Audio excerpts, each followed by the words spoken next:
Oh, yeah, turn them on at the same time. Pretty cool. Anyway, yeah, I'm videoing. Somewhere in the background, too, I guess I'll throw in a clip, just me unfreezing my water pipes, which is sort of a bitch. But anyway, a simple way to do it, water, hot water.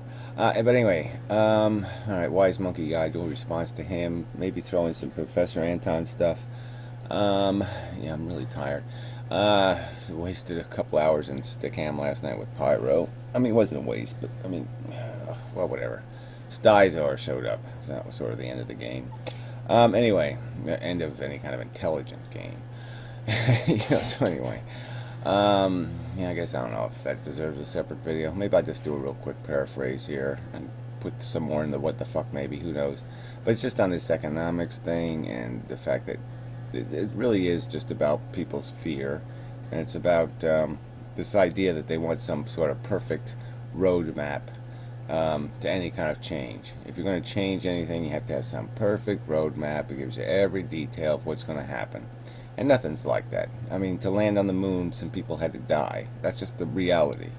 You got to break some eggs, all that kind of crap. I mean, you're just not going to do anything of substance or meaning if everything's going to be nitpicked and naysayed to pieces. The fact is, we can modify capitalism.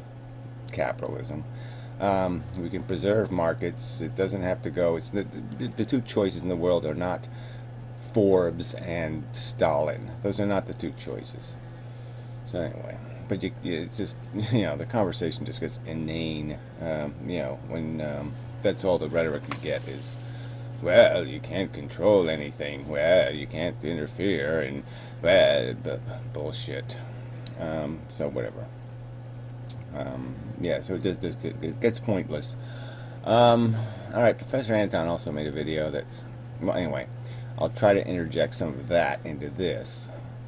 Because he's just talking about, he's just getting mushy again about the fact that, yeah, there's this material universe, material things in it, but we are kind of not material, in terms of what moves the waves and impressions within us. And it only seems that way. Okay, we're very complex, the reflexes. We're a machine that doesn't just go, it doesn't have like only four gears, first, second, third, fourth. I mean, it doesn't have like, but that's the only way we can communicate, because we have to reduce things into chunks, small chunks of complexity. We can't deal with big giant concepts, big giant sentences at a time. We can only deal with images almost. Our brain is almost like it's hieroglyphics. It's the only language it can speak in. And so yeah, you can't just when one person says the word love and another person says it, they're saying completely different things. All right, we can't see that, we can't know that, because of the complexity of what emotions are and what thoughts are and what circumstances they're living from and through. And so you can't know all of that context. We have to have a shorthand, though, because we can't know, their psychology. We can't become aware of their billions of brain cells and their connections and how much hormone is, we just can't know all that shit. So we have to reduce it. And it's through that reduction that a little bit of fog is created, a little bit of nuance and mystery and nonsense. But that's the fake part, okay? And it's an error. It just has to do with us being incapable of accurately describing. So we say hard or humid, we're only being imprecise, we're being dumb monkeys, because we can't exercise the precision of an accurate description, completely accurate. It has to be shorthand, it has to be reduced, it has to be concise language. So anyway, yeah, enough of that. So I'll do half a Wise Monkey's video here. I didn't care for it much. Yeah, I really just didn't care for it much. Oratory. However, great X, I see the suffering, pain, disease, hurt, war, strife in the world. I'm not blind. I see it. However, I will not and do not allow it to blind me to the beauty, love, Yeah, well, whatever. I mean, this can be argued, though. I mean, you call it blindness if somebody sits there and says, that's unacceptable, that's intolerable, that's wrong, that's too expensive, that's. So, you just. This just ends up perpetuating the nonsense because you just say, oh, well, it happened. Oh, well, it happened. Oh, well, it happened. And you just say that forever. And so the milk just keeps spilling. A tiny percentage of it gets cleaned up, and you pat yourselves on the back and say good job, but the flow of the horror, far outweighs the value of this lovey crap you're talking about. I mean, the tiny moments of ecstasy in the average Shakespeare play is what percentage of the play. Um, what percentage of a life, what percentage of the human pageant that's taking place right this second. What are most people doing? Are they sweating, enduring, suffering? By what comparison to the ones that are having some sort of blissful, perfect moment of love making or very nice sandwich eating or whatever the pleasure du jour is. And an inspiring awe that life also has. Yeah, well, whatever. Inspiring awe. This is just more babble, isn't it? I mean, isn't that just another expression of addiction? I really get off on that. What is that? What inspires or awes? I mean, for every individual, that definition is different, and it's always kind of silly. Come on. People, turn over cars in the street because their stupid football team won a game. I mean, people obsess about complete and utter nonsense, and you want to, you want to put that next to 16-year-old girl, car accident, stuck under a truck that's on fire, crushing her, burning to death. I mean, you want to put those two things next to each other and tell me I'm supposed to,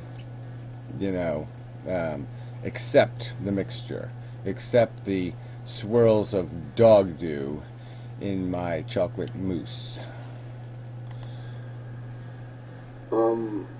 It cannot be avoided, it cannot be refused. And I think that humanity's only hope, actually, would be to react in a pragmatic, sensible way to the suffering that we see. Yeah, well, and you're going to tell me what that is, right? The rational way, I mean, right? That's what that would be, pragmatic, rational, practical, sort of has to be rational. Has to be a solution of some kind, doesn't it? Doesn't it have to somehow resolve the conflict, the problem?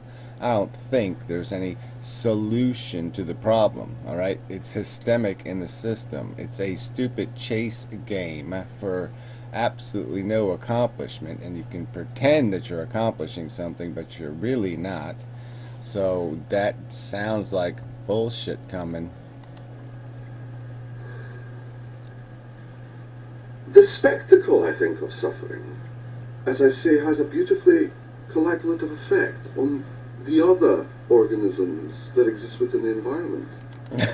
Yeah, where do you get that one from? Now that one's really interesting. What he basically just said is you watch your cat die horribly. It has a wonderful effect on you and just makes you feel like tipping through the tiptoe through the old tulips and just have a little sing song. I mean, that's just a pile of shit. Okay, yeah, there's a few times in history where you might be able to find some moment where suffering did something valuable to somebody.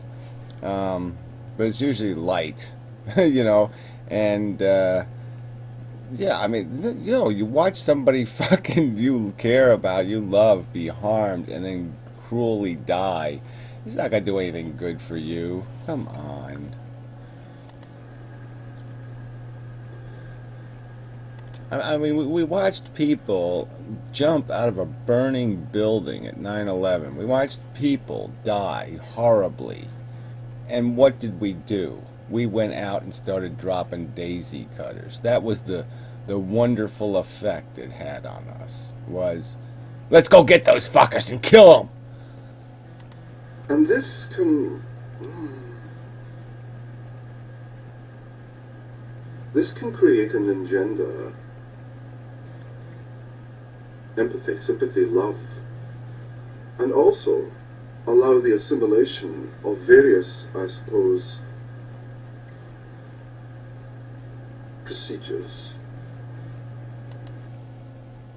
You do have a wonderful voice and tenor and way of speaking. It's all very Shakespearean and interesting, but you're not saying anything. God damn it!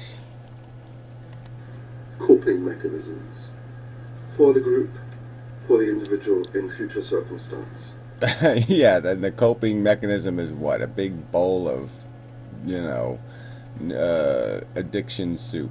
Get re-addicted, man. Get motivated. Get caught up in some kind of bullshit so you can be blind. So you can just be chase, chase, chase.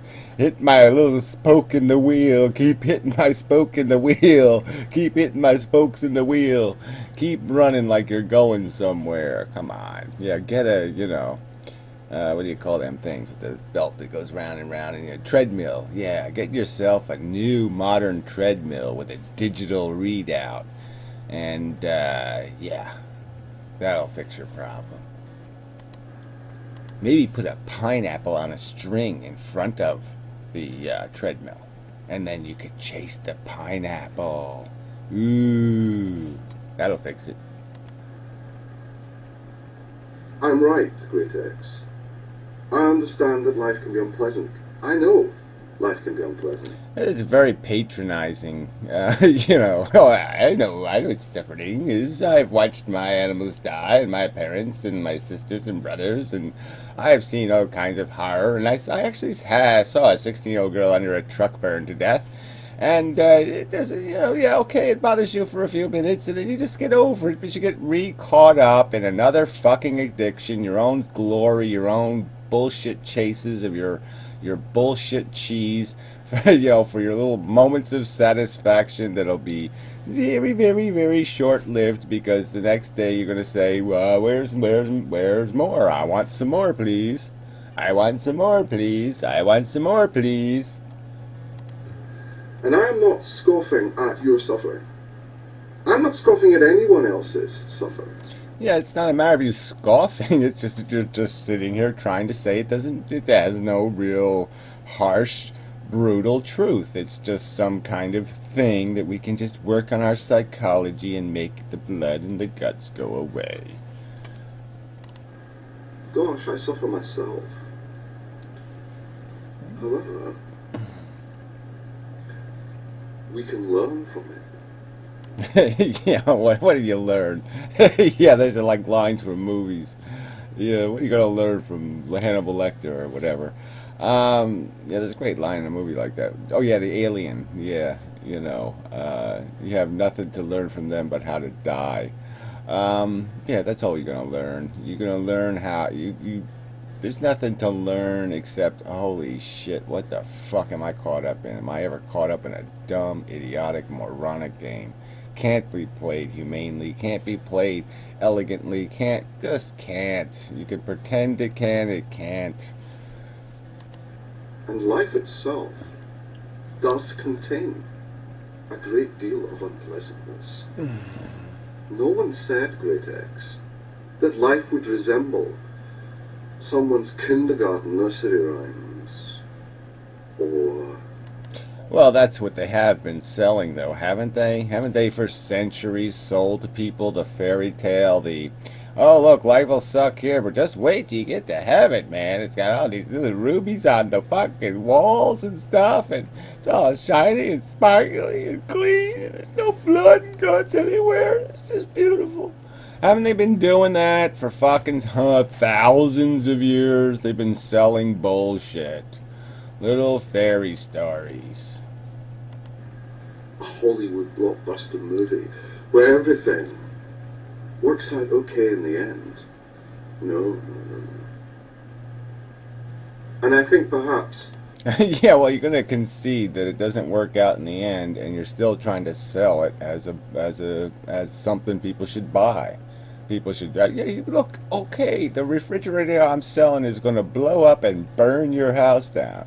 All right, but still, it's a bargain. Look, okay, look, it's only $5. Okay, I'm selling you. Look, you know, I take. Well, yeah, you pay me $5 every 3 months. It's okay, forever. You know, and yeah, no, okay, we'll kill you, but you know, it's not. It just, no, no, you know, it's just that's a little defect. We'll work that out eventually. Yeah, eventually we'll fix all that, and it'll be, you know, okay, it'll still suck, but it'll be, you know, you want to buy it, buy it, buy it, just buy it, fuckers. It's cool. Look, it's square and it has paint on it. It's cool. the disappointment that many feel in the Western world with regards to life and life's seemingly meaninglessness. Yeah, demonstratable, logically provable meaninglessness. Right, so the Western world, they get smart and they read some books and they watch a few Shakespeare plays and they figure out that the whole thing, oh my God, it is all fucking Horatio crap. Horatio, you know, we might as well be talking to our skulls. We might as well just be saying, oh, what the fuck? I mean, you know, my mother's fucking my father, well, yeah, that's supposed to happen. You know, but whatever the soap opera is, just all this bullshit going on, and so we know we know the jig, okay? We've been jigged, and you're just going to suggest now that we all go back to be, you know, unjigged, where we don't know we're getting shammed, that we go back to the bullshit fables. We think the tree god is controlling us, and all we're doing is eating our bugs, and we're just caught up, so addicted, so caught up in just trying to stay the fuck alive and to stay, you know, to keep spears from sticking in us or some other thing. Yeah, that's a wonderful life because it's simple and dumb. Oh, great. It's brutal, horrible, short, but simple. Therefore, it's good. No. I mean, they're just suckers. I mean, they buy the refrigerator without even thinking about it. Is due to the fact that many individuals during their formative years or during even their adulthood have been unable to get to grips and grasp the fact that life will inevitably offer up instances and occasion of unpleasant situation. It cannot be avoided. Yeah, right. So why would I buy it? Again, why would I buy it, and why are you selling it? Okay, it's defective, crappy shit product. You're just hyping it now. You're just sitting there giving people some sort of bullshit rationale, you know, to buy into it. Why? Well, because I don't like watching people being miserable. So I wanted to force you to be unmiserable so I could just go about my little tulip dance. That's all you're fucking saying. You're saying, get out of my way, cranky pants, because I'm tiptoeing through my tulips and I don't need your naysaying, nitpicking, pointing out the truth kind of crap. I don't want you people pointing out the truth, that it's squalor and shit that we're walking through. We're stepping on other people's skulls. I don't want to hear that because it ruins my little tiptoe pageant. I mean, that's all you're doing here. Fuck. So I suggest to you, and I would like you to respond to me, please. I suggest to you that, in fact, your view of reality is far less realistic than mine, and may be engendered or catalyzed, at the very least, by your inability to assimilate a new schema or a new understanding or coping mechanism. Yeah, right. So that's all you're doing. You're just saying, let's just talk ourselves into some more bullshit. Coping mechanism, you know. Where's the truth in all this coping mechanism bullshit? Where's the acknowledgement of failure and futility? No, there's no acknowledgement. You're just going to say, no, it's not futile. If we just keep on trying to make a, you know, what's a good example? I mean, you're trying to make something that can't the physics won't allow it to take place, okay? So you're trying to build like a 7,000 story building that's 3 feet wide or something, and the physics will say no. So you can keep trying to do it, but it's going to keep falling down, all right? You're never going to succeed, and you're just giving people, you're just saying, let's just keep doing it, let's keep fiddling with it, let's keep fucking with it, like somehow you can overcome the dynamic. The dynamic is broken. The physics will not allow this to work. It's consumption and reproduction. It's need generation without any mechanism to satisfy the bulk of the need created. All right? It's spilling more milk than any janitor can ever clean up. For for dealing with the actual reality of life and its real existence. Yeah, well, I think the best way to deal with the reality is to recognize the reality again. So if and you can deny that all you're doing is selling a fable, but that's all you're doing. You're just saying, trust me, we can make this make sense. We can make it sensible. We can make the equation rational. We can fix it. That's what you're saying. And you're not giving me any reason to believe that's really possible. And the little tiny evidence you gave me of the possibility was that somehow people react well to suffering. And I think I can give you volumes of evidence how every time and every instance of suffering they act exactly the wrong way. They threw Jack Kevorkian in jail and invaded Iraq. I'm not blind to suffering, Greatex. I see it just the same as you. However, I don't think that suffering, death, and pain are the only emotional experiences. Oh, and I think it's kind of silly to say that Greatex thinks that. I mean, he's a bit of a tulip tiptoer too. So, what's the point of saying I see it just like you see it? You don't obviously see it just like somebody else sees it. You're finding it acceptable. You're saying I can go on with my life even if, Adolf Hitler lives next door and he has a permit to burn Jews in his backyard. I can still sit on my deck and have a party and everything's going to be okay because, okay, that's just the way things are and I'll accept it. That's all you're doing. You're just saying I have accepted it, and if you don't accept it, you're an idiot, or you've missed the point, or you have you've committed a category error or some other kind of bullshit because you say this is bullshit. That we encounter in reality. Okay, went over time, but sorry about that. Probably babbled on a bit, but you probably get the main thrust of my argumentation. Yeah, you really should you ought to just read stuff like labels and whatever. It's just, yeah, I mean, it really is all that. Shakespeare all over the place. But anyway, yeah, stupid video, sorry. I mean, this was just mush. Very dramatic, very articulate and emphasitical. You did the emphasiticalnesses very well, and you drama, and you gave it some meaning and some empathetic kind of nuances. But it was all drivel. There wasn't anything here that's real. You're just sitting there selling, look, the synthetic plastic bullshit existence we're involved in is all okay as long as you say it's okay, because then somebody else will feel obligated to say it's okay, and we can just make everybody say it's okay, and we'll just keep pretending it's okay even though it's been a colossal failure. Yeah, because we can't admit that. Oh hell, fuck no. Yeah, come on. So anyway, yeah, I just thought this is just propaganda soap selling bullshit. Yeah. So anyway, till the next time and such and so forth.